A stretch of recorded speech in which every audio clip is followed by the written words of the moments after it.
ito po ang lobster ng Cape Breton, Nova Scotia. Kikita nyo ba ho yan? Yan ho. Oh.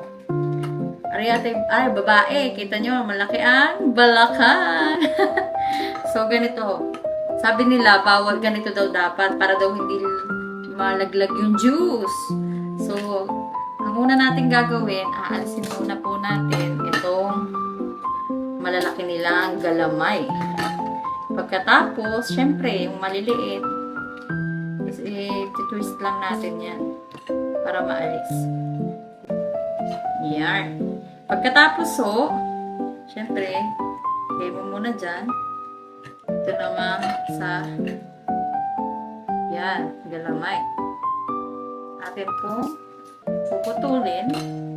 Tapos yung sinasabi nila na naman po, lobster shot daw, ilalagay nga to.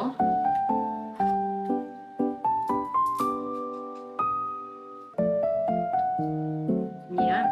Ito, gagamit po tayo kasi hindi ko kaya kagatin. Sa gitna lang. Ayan mga mare. So, naputol na natin. Siyempre, yan na yung kalamay niya. So, ito po mga mare, ang sauce natin. Ayan. So, ating sasawsaw na. Harap. Ito-twist mo lang yung ulo niya. Ayun yung ano. Tapos,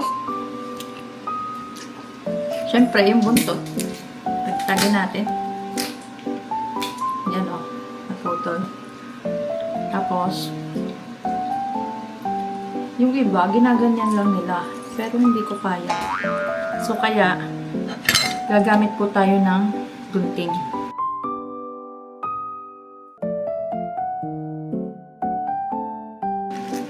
Yan. Yan mga mare. Kita nyo?